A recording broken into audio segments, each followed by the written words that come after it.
Hello students,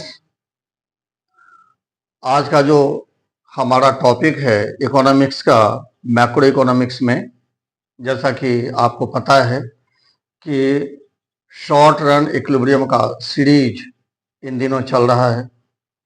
and आज का जो टॉपिक है वह है मल्टीप्लाइड एंड एमपीसी या एमपीसी एंड मल्टीप्लाइड। ठीक है, एमपीसी एंड मल्टीप्लाइड। ठीक, सीबीएसई यहाँ पे एक क्वेश्चन आपसे अक्सर पूछा करता है कि what is the relationship between marginal propensity to consume and multiplied, investment multiplied. ठीक है, मल्टीप्लाइड मीन्स इन्वेस्टमेंट मल्टीप्लाइड, याद रखिएगा, ध्यान रखिएगा। मल्टीप्लाइड का मतलब मल्टीप्लाई नहीं करना, मल्टीप्लाइड का मतलब होता है, यहाँ पे मल्टीप्लाइड का मतलब होता है इन्वेस्टमेंट मल्टीप्लाइड। ठीक है, अब यह इन्वेस्टमेंट मल्टीप्लाइड क्या है, सबसे पहले हम आपको दोनों की मीनिंग समझा देते हैं। वैसे तो एमपीसी के लिए मैंने विस्तार से आपके लिए वीडियो बना करके अपलोड मैंने कर दिया है, शायद आपने देखा भी होगा। लेकिन क्योंकि यह टॉपिक है एंड इसमें दोनों फैक्टर का कॉम्बिनेशन है, यानी कि मल्टीप्लायर का भी एंड आपके एमपीसी का भी, मार्जिनल प्रोपेंसिटी टू कंज्यूम का भी। तो सबसे पहले मैं आपको इन दोनों की मीनिंग मैं बता दे रहा हूं। एक बार फिर से मैं बता दे रहा हूं इन दोनों की मीनिंग। ठीक है, सबसे पहले एमपीसी को मैं उठाता हूं। ठीक है, एमपीसी क्या है? MPC equals to what? तो MPC refers to change in consumption due to change in income. ठीक है, and therefore it can be mentioned as MPC equals to delta C upon delta Y. ठीक है, delta C upon delta Y. ठीक, ये होता है।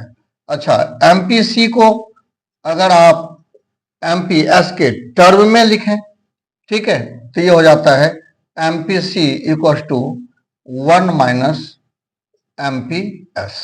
ठीक है, इस तरह से आप लिख सकते हैं। तो एमपीसी के बारे में आपने जान लिया। अच्छा, दूसरी बात मैं ये बता देता हूं कि एमपीसी आखिर है क्या। प्यारे बच्चों, एमपीसी का मतलब होता है कि आपके इनकम का वह परसेंटेज जिसे आप कंजम्पशन एक्सपेंडिचर पे खर्च करते हो, वही है एमपीसी। ठीक है, ध्यान रखिएगा, वही है एमपीसी। क्लियर? अच्छा, अब हम लोग बात करते हैं इन्वेस्टमेंट मल्टीप्लायर। ठीक है, इन्वेस्टमेंट मल्टीप्लाइड। ठीक है, इन्वेस्टमेंट मल्टीप्लायर यह क्या होता है, जिसको हम के थ्रू शो करते हैं। तो ये इन्वेस्टमेंट मल्टीप्लायर क्या होता है? Investment multiplier refers to change in income due to change in investment. याद रखिएगा, change in income due to change in investment, and it can be mentioned as K equals to delta Y upon delta I.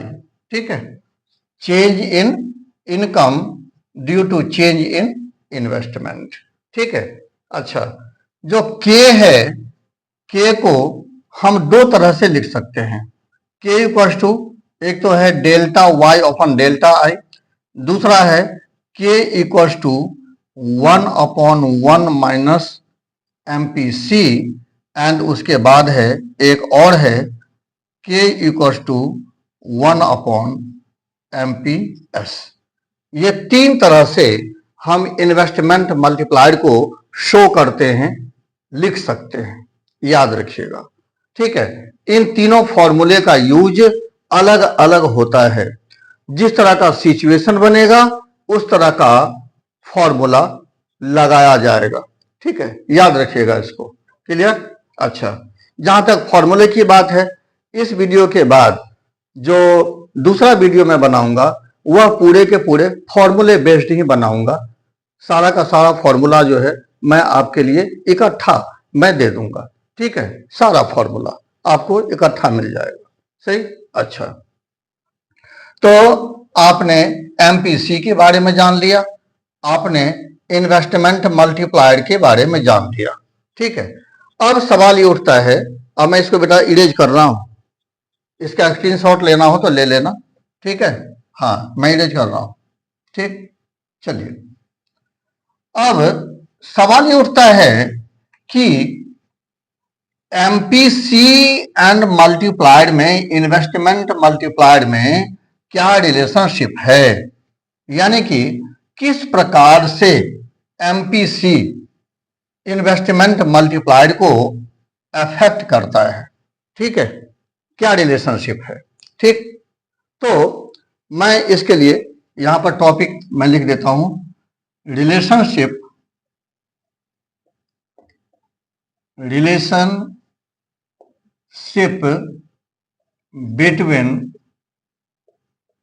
Between MPC यानी कि marginal propensity to consume, marginal propensity to consume, ठीक है, and investment multiplier, investment multiplied. ठीक है, ये है हमारा topic. Clear? अच्छा, अब मैं आपको इस टॉपिक के बारे में मैं आपको बता दूं, इसका जो आंसर करेंगे आप वो ये करेंगे कि जो इन्वेस्टमेंट मल्टीप्लायड है एंड एमपीसी है, अथवा जो एमपीसी है एंड इन्वेस्टमेंट मल्टीप्लायर है, इन दोनों के बीच में डायरेक्ट रिलेशनशिप है। याद रखिएगा, डायरेक्ट रिलेशनशिप है, यानी कि पॉजिटिव रिलेशनशिप है। Means there is a direct relationship between MPC and investment multiplier. ठीक है, और there is a positive relationship between MPC and investment multiplier. Okay, if MPC rises, investment multiplier will also rise, and if MPC will fall or if MPC will decrease, investment multiplier will also decrease. Clear? ठीक है, अब इसको आप एक numerical example के through कैसे show करेंगे, कैसे अपने आप को एक्सप्रेस करेंगे, तो वो भी ट्रिक आपको सीख लेना चाहिए। क्योंकि एग्जाम्पल में जो सीबीएसई है वह अक्सर पूछता है कि बेटा इन दोनों का जो रिलेशनशिप जो आपने दिखाया है, जो आपने लिखा है कि पॉजिटिव रिलेशनशिप या डायरेक्ट रिलेशनशिप, तो उसे आप एक न्यूमेरिकल एग्जाम्पल के थ्रू हमें आप दिखाइए। ठीक, तो ऐसे में आप क्या करेंगे? ठीक है, तो चलिए आप किस तरह से आंसर करेंगे वह भी मैं आपको सिखा दे रहा हूं। ठीक है, वह भी मैं आपको लर्न करवा दे रहा हूं। ठीक है, तो इसको मैं एडिट कर रहा हूं, ध्यान रखिएगा। टॉपिक है हमारा relationship between MPC, I mean marginal propensity to consume, and investment multiplier, यानी कि इसको क्या कहोगे? के। ठीक है, इसको क्या कहोगे? के। ये है एमपीसी। क्लियर? अच्छा, अब उसके बाद मैं इसका न्यूमेरिकल एग्जांपल देने जा रहा हूं आपके लिए। ठीक है, देखिए कैसे प्रूफ होता है। ठीक, डायरेक्ट रिलेशनशिप कैसे प्रूफ होता है वो देख लीजिए। मान के चलिए हम इसको 3 फेज में डिवाइड करेंगे। इनिशियल, ठीक है, इनिशियल फेज, उसके बाद जो है आपका जब एमपीसी राइज करवाएंगे, सेकेंड फेज, एंड जब एमपीसी को डिक्रीज करवाएंगे, थर्ड फेज। तो अब देखिएगा कि इन तीनों फेज में अलग अलग जो इन्वेस्टमेंट मल्टीप्लायर का जो नंबर है, जो डिजिट है, ठीक है, वह अलग अलग आएगा, जो स्टेटस है अलग अलग आएगा, देखिएगा, ठीक है। तो initially let suppose first phase में, हम फर्स्ट फेज की बात कर रहे हैं, ठीक है। फर्स्ट फेज में मान के चलिए कि आप या कोई भी जो इकोनॉमी का जो लोग है, जो इकोनॉमी में जो रहने वाले लोग हैं, वो अपने इनकम का लेट सपोज 60% कंजम्पशन एक्सपेंडिचर पे खर्च करते हैं। 60%, सही है। तो जब 60% खर्च करते हैं तो वहां पर एमपीसी क्या होगा, वह हो जाएगा 0.6। कितना हो जाएगा, 0.6, ठीक है। तो यहां पर लिख दीजिए in first phase let MPC be 0.6, ठीक है। तो ऐसे में जो इन्वेस्टमेंट मल्टीप्लायर है वह क्या हो जाएगा, तो हो जाएगा K equals to 1/1 minus MPC. सीखते जाइए, यानी K इक्वल्स टू 1/1 माइनस 0.6, यानी कि K इक्वल्स टू 1 कितना हो जाएगा, 0.4। इसको पॉइंट को हटाइए, यहां 0 पुट करिए। अब जब आप इसकी कटिंग करेंगे तो यह कितना हो जाएगा, यह हो जाएगा 2.5, यानी K इक्वल्स टू हो गया 2.5, सही है। मतलब यह हुआ कि जितना भी इन्वेस्टमेंट होगा, याद रखिए यहां पर जितना भी इन्वेस्टमेंट होगा, ठीक है, अगर 60% अगर कंजम्पशन एक्सपेंडिचर पे खर्च हो रहा है तो इनकम में कितना इंक्रीमेंट होगा, इनकम कितना इंक्रीज करेगा, इनकम इंक्रीज करेगा 2.5 टाइम्स। कितना करेगा, 2.5 टाइम्स। क्लियर, यानी कि 2.5 गुना। अब उसके बाद उठाते हैं सेकेंड फेज को, ठीक है, उठाते हैं सेकेंड फेज को। इसमें लेट एमपीसी बी कितना, अब बढ़ाते हैं, ये फर्स्ट फेज था इनिशियल, अब इसको बढ़ा देते हैं 80%, ठीक है। मीन्स एमपीसी इक्वल्स टू 0.8, ठीक है। तो ऐसे में जो के हो जाएगा वह कितना हो जाएगा, के इक्वल्स टू हो जाएगा 1/1 माइनस एमपीसी, यानी के इक्वल्स टू 1/1 माइनस 0.8, यानी कितना हो जाएगा, यानी कितना हो जाएगा, के इक्वल्स टू कितना हो जाएगा 1/0.2। इसको हटाइए, कितना हो जाएगा 2 5 जा 10, 2 5 जा 10, यानी के इक्वल्स टू कितना हो गया 5। अब आप देखिए कि जैसे ही आपने एमपीसी को बढ़ाया, ठीक है, जैसे ही आपने एमपीसी को बढ़ाया एंड बढ़ा करके 80% किया, यानी कि 0.8 किया, वैसे ही जो इन्वेस्टमेंट मल्टीप्लायर है वह 5 हो गया, यानी कि ठीक डबल हो गया। इसका मतलब क्या हुआ, इसका मतलब यह हुआ कि इन्वेस्टमेंट चाहे जो भी हो, अगर लोग 80% अपने इनकम का हिस्सा कंजम्पशन एक्सपेंडिचर पे खर्च करते हैं तो इनकम में, इकोनॉमी में जो इनकम है वह कितना गुना बढ़ जाएगा, मालूम है, जादू की तरह। कितना गुना बढ़ेगा लोगों का इनकम, 5 टाइम्स बढ़ जाएगा।